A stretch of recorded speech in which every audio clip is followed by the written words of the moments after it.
Dear students, class 11 का जो second chapter है ट्रिग्नोमेट्री 1, ट्रिग्नोमेट्री फर्स्ट की सेकंड एक्सरसाइज का ये 14वां क्वेश्चन है। Find value of sine 19 pi by 3, cos 1140 degree, cot 25 pi by 3। तो ये तीनों भी जो क्वेश्चन हमें सॉल्व करना है या इनकी वैल्यू मालूम करना है। ये तीनों भी क्वेश्चन हमें पीरियोडिसिटी जो होती है ट्रिग्नोमेट्रिक फंक्शन की, उसका इस्तेमाल करके सॉल्व करना है। ज़्यादा मुश्किल ये क्वेश्चन नहीं है, बहुत आसान है। आपको ये मालूम होना चाहिए कि जो साइन रेशियो होता है इसका पीरियड होता है 2 पाई, कॉस फंक्शन का पीरियड होता है 2 पाई, और जो कॉट और टेन होता है उसका पीरियड होता है पाई के इक्वल। पीरियड का मतलब ये होता है कि कोई भी फंक्शन पीरियडिक उस वक्त होता है जब उसकी वैल्यू रिपीट होती है एक पर्टिकुलर डिस्टेंस के बाद में। तो वो सब हम क्लास में देखेंगे किस तरह से किया जाता है। हमने क्लास में ऑलरेडी सीख चुके हैं इस बात को कि पीरियडिक फंक्शन क्या होता है। यहाँ पर हम फार्मूले लिख लेते हैं। देखिए, sign 2n pi plus theta ये होता है साइन थीटा के इक्वल, यानी साइन थीटा और 2n पाई दोनों का अगर हम एडिशन करें तो हमें साइन थीटा मिलता है। मतलब अगर आप इसे इस तरह से देखें कि ये एक्स एक्सिस है, ये वाई एक्सिस है, ये इनिशियल आर्म एंगल की एक कंप्लीट रोटेशन जब होता है तो ये कंप्लीट रोटेशन होता है 360 का। 360 के बाद में अगर यहाँ पर सपोज़ पहले से एंगल 30 था, ठीक है, तो 360 के बाद में अगर ये रोटेशन कंप्लीट होता है और फिर से 30 डिग्री का रोटेशन करता है, तो यहाँ पर ये 360 में जब हम 30 ऐड करेंगे तो यहाँ हमको मिल जाएगा 390। तो 390 और 30 ये दोनों एक दूसरे के को टर्मिनल एंगल होते हैं। तो को टर्मिनल एंगल होते हैं यानी जो इंक्लाइनेशन होता है उनका सेम होता है। यहाँ पर साइन की जो वैल्यू 30 पर मिलेंगी आपको, वही वैल्यू साइन की 390 पर भी मिलेंगी। ठीक है, अगर एक कंप्लीट रोटेशन आप फिर से करते हैं तो यहाँ पर आप पहुँच जाएंगे 720 में। 720 में आप फिर 30 का रोटेशन करेंगे, यहाँ पर आप 750 पर पहुँच जाएंगे। तो जो वैल्यू 30 पर है वही वैल्यू 390 पर भी है और वही वैल्यू साइन की 750 पर भी मिलने वाली है। एकदम क्लियर चीज़ है। ठीक है, तो यही काम कॉस के लिए भी होता है कि जो कॉस होता है उसका पीरियड जो होता है वो भी 2 पाई के बराबर होता है। 2 पाई ही होगा इसका पीरियड भी, यानी मैं यहाँ पर लिख सकता हूँ cos 2n pi plus theta is equal to ये होता है कॉस थीटा के इक्वल। और कॉट और टेन जो होता है उसके लिए आप लिखिए यहाँ पर cot n pi plus theta, ये कॉट थीटा के इक्वल होगा। ठीक है, तो इस तरह की हमको यहाँ पर जो पीरियडिक फंक्शन होते हैं कॉस साइन टेन, जो ट्रिग्नोमेट्री के अंदर जो पीरियड होते हैं मुख्तलिफ ट्रिग्नोमेट्रिक रेशियोज़ के, उनका इस्तेमाल करके इन्हें सॉल्व करना है। तो सबसे पहला देखिए यहाँ पर, सबसे पहला है साइन 19 पाई बाय 3।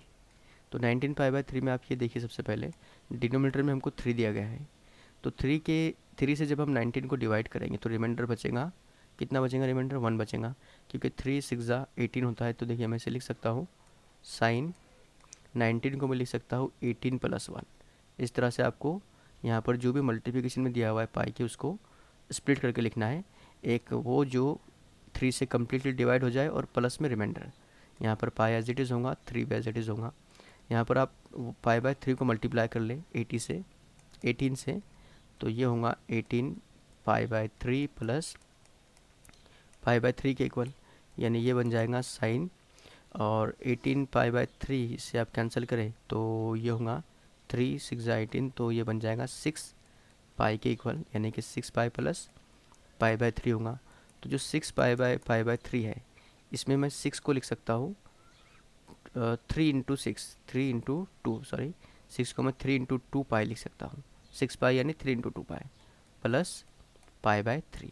तो क्योंकि साइन ये पीरियडिक फंक्शन है और उसका पीरियड है 2 पाई, साइन का पीरियड 2 पाई होता है, साइन पीरियडिक फंक्शन होता है, तो इसका इस्तेमाल करके हमको यहाँ पर मिल जाएगा sine pi by 3 sine n 2 pi. देखिए यहाँ पर फार्मूला मैं साइड में फिर से लिख लेता हूँ, हालांकि लिखने की ज़रूरत नहीं है। 2n पाई प्लस थीटा ये होता है साइन थीटा के इक्वल। ठीक है, तो यहाँ पर हमको वैल्यू मिल गई साइन पाई बाय 3 के। तो साइन पाई बाय 3 मतलब साइन 60 जो होता है वो होता है √3/2 के इक्वल। तो जो पहला क्वेश्चन था हमारा उसकी वैल्यू हमको मिल गई √3/2। अब जो दूसरा क्वेश्चन है, दूसरे क्वेश्चन के अंदर हमको दिया हुआ है कॉस 1140 यानी 1140 डिग्री। तो वो भी वैसे ही जैसा पहले हमने सॉल्व किया था, कॉस 1140 डिग्री। तो इसको भी हमें कन्वर्ट करना है पहले पीरियडिक पार्ट, पीरियडिक की शक्ल के अंदर, कि किस पीरियड के करीब करीब ये हमको मिलता है। जैसे यहाँ पर हमको एक कंप्लीट जो रोटेशन होता है वो 360 का होता है, अगर 360 के बाद ये दूसरा रोटेशन करता है एंगल, तो दूसरा रोटेशन 720 का होता है। हमारा एंगल 1140 का दिया हुआ है हमको, मतलब वो 720 से भी बड़ा है।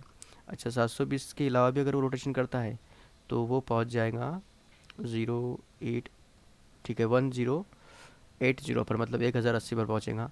तो 1140 उससे भी बड़ा है, मतलब और आगे बढ़ना पड़ेगा हमको। तो ये 3 रोटेशन पर यहाँ तक पहुंच गया एंगल। चौथे रोटेशन पर वो पहुंचेगा 04 यानी 1440 डिग्री पर। तो 1140 इससे छोटा है, मतलब 1080 और 1440 के दरमियान में ये 1140 का एंगल आपको मिलेगा।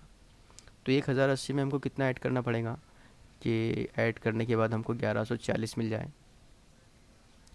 तो ज़ाहिर है कि 80 में जब हम 20 ऐड करेंगे तो वो हमको मिल जाएगा, 80 में 20 ऐड करने के बाद हमको मिलेगा 1100, ठीक है। सॉरी, हमको 1440 नहीं, हमको 1140 चाहिए, सॉरी। तो 20 ऐड करने के बाद ये हमको 1100 मिलेगा। 40 और ऐड करना है, मतलब हमें टोटल 60 डिग्री ऐड करना है, तो 1140 मिलेगा। तो चेक कर लेते हैं बराबर है कि नहीं है। तो 0 प्लस 0 0 होगा, 6 प्लस 8 14, ठीक है, ये सही है। मतलब ये जो एंगल है कॉस 1140, इसको मैं लिख सकता हूँ 1080 प्लस 60 डिग्री के बराबर। और 1080 कितनावा रोटेशन होता है? पहला रोटेशन 360, दूसरा रोटेशन 720, तीसरा रोटेशन होता है 1080। तो मैं इसको लिख सकता हूँ कॉस, ठीक है, तीसरा रोटेशन है तो इसको मैं लिखूँगा 3 इंटू 360 डिग्री प्लस 60 डिग्री। तो इसे अब दूसरे लफ्ज़ों में ऐसा भी लिख सकते हैं, कॉस 3 ऐसे रहने दें, और ये जो 360 है इसको मैं लिख सकता हूँ 2 पाई प्लस, और ये 60 डिग्री को आप 60 डिग्री रहने दें। तो हमारे पास जो फार्मूला है इसका पीरियडिक फंक्शन का, वो होता है cos 2n pi plus theta is equal to cos theta. तो 2n पाई में n की वैल्यू यहाँ पर 3 है, मतलब ये जो वैल्यू हमको मिलेंगी ये मिलेंगी कॉस 60 के बराबर, और कॉस 60 होता है 1/2 के बराबर। ये प्रॉब्लम भी हमारा सॉल्व हो गया। तो जो सेकंड एग्जांपल थी हमारी, उसका आंसर हमको मिल गया 1/2। अब देखेंगे तीसरा जो क्वेश्चन है उसका आंसर। तीसरा है कॉट 25/3 पाई, सॉरी 25 पाई/3, आप ऐसे भी लिख सकते हैं इसको। तो फिर से यहाँ पर 25 है न्यूमरेटर में, पाई का कोएफिशिएंट, और डिनोमिनेटर में 3 है। तो 25 को हमें 2 पार्ट में स्प्लिट करना है, ऐसे 2 पार्ट जो एक रिमाइंडर मिले हमको 3 से छोटा नंबर, और दूसरा ऐसा नंबर मिले जो 3 से कम्प्लीटली डिवाइड हो जाता है। तो 25 से छोटा नंबर 24 होता है, क्योंकि 24 ये 3 के टेबल में आता है 8 नंबर पर, 3 8 24 होता है। तो 25 को मैं लिखूँगा 24 प्लस 1 के बराबर, और मल्टीप्लिकेशन में पाई/3 जैसा कि वैसा। ये बनेगा कॉट 24 पाई/3, 24 पाई/3 प्लस पाई/3 के equal is equal to cot 24 और 3 को जब आप डिवाइड करेंगे तो ये होगा 8 3 24, यानी ये बन जाएगा 8 पाई के इक्वल, 8 पाई प्लस पाई/3।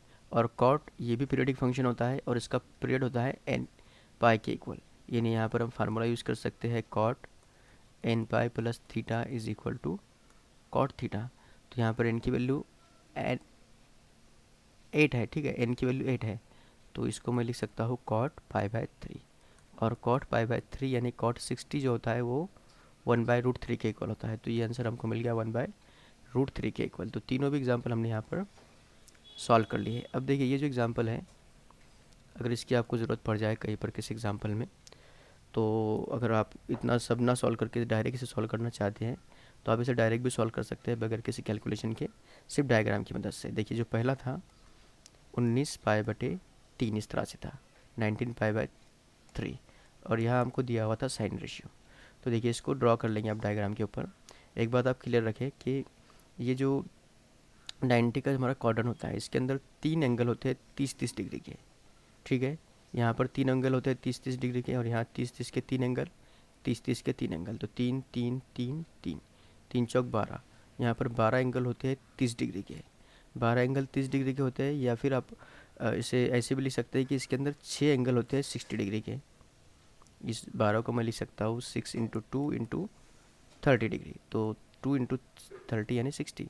तो 6 एंगल 60 डिग्री के होते हैं, और 12 एंगल जो होते हैं वो 60 डिग्री के होते हैं, सॉरी 12 एंगल 30 डिग्री के होते हैं और 6 एंगल 60 डिग्री के होते हैं एक कंप्लीट रोटेशन के अंदर।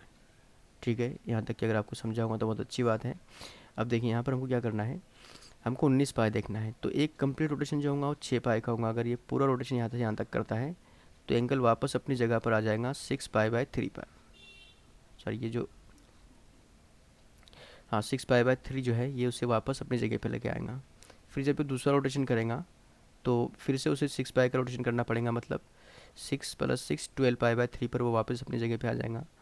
उसके बाद जब वो तीसरा रोटेशन करेगा तो 6 + 6 + 6 यानी 18 पाई/3 पर वो फिर से अपनी जगह पर आ जाएगा। हमें पहुंचना है 19 पाई/3 पर। तो 18 पाई/3 के बाद 19वां पाई/3 हमको यहाँ मिलेगा, यानी ये जो है यहाँ पर हमको मिलेगा 19 पाई/3 की वैल्यू मिलेगी। और 19 पाई/3 किसके को टर्मिनल होंगे, क्योंकि ये जो 6 पाई/3 12 पाई/3 या 18 पाई/3 है ये ज़ीरो के को टर्मिनल है। तो 19 पाई/3 ये को टर्मिनल होगा पाई/3 के। और दो को टर्मिनल एंगल जो होते हैं उनकी वैल्यू सेम होती है, मतलब जो वैल्यू 19 पाई/3 की है वही वैल्यू पाई/3 की भी है। तो साइन 19 पाई/3 या साइन पाई/3 के इक्वल होगा। और साइन पाई/3 यानी कि साइन 60 होता है √3/2 के इक्वल। ये हमको मिल गया। वैसे आप इसकी वैल्यू मालूम कर सकते हैं और 25 पाई/3 की वैल्यू भी मालूम कर सकते हैं। खैर, यहाँ पर ये क्वेश्चन नंबर 14 जो था हमारा पीरियडिक फंक्शन पर डिपेंड था, वो हमने सॉल्व कर लिया।